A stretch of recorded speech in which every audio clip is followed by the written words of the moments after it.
What kind of a president is that?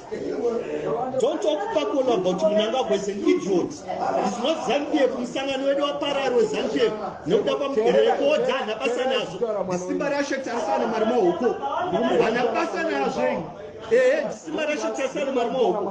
Mnangagwa take a Sanika. You will not demand a 20 million per table which you are not feed with.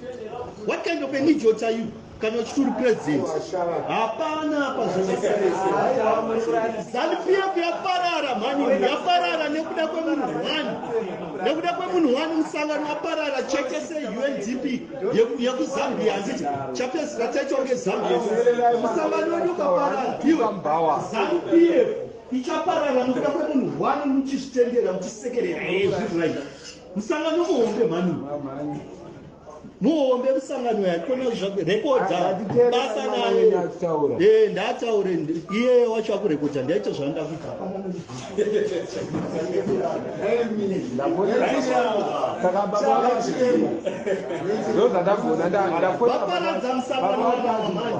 This is not Zambia. We have to hold on for the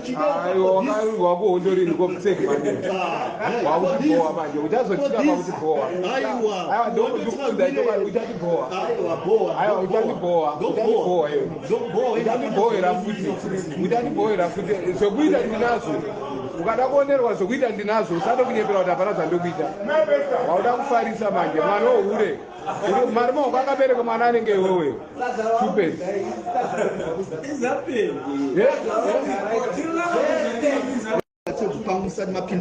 What kind of a president is that? Don't talk Pakola about Mnangagwa is an idiot. It's not Zambia from Sanganwedo Pararo Zambia. No doubt record done a passanazo. The Simarasha Tasana Marmoko. And a passanazo. Simarasha Tasana Marmoko. Mnangagwa take a Sanika. You will not demand a 20 million per table which you are not feed with. What kind of an idiot are you? Cannot shoot president. Apana Zalpia Parara, Manu, Yaparara, Nekuda Kwemun, Sangano Parara, check say UNDP, Yaku Zambia, Chapter Strategy Zambia, Samano Para, Zambia, Ichapara, Nekuda Kwemun, one which is tender of the secretary, right? Musangano, Manu. No, I'm very sorry. Record that. That's our end. Yeah, watch out for record. That's just under Africa.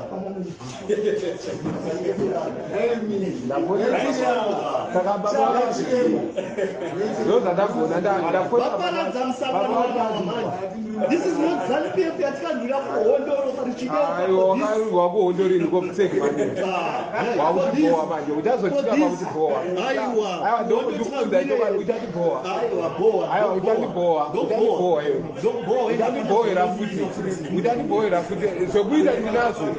ukadakonerwa zokuita ndinazo usadokunyepera kuti hapana zvandikuita wauda kufarisa manje mwana wohure mari maoko akabereka mwana anenge iwewe stupid.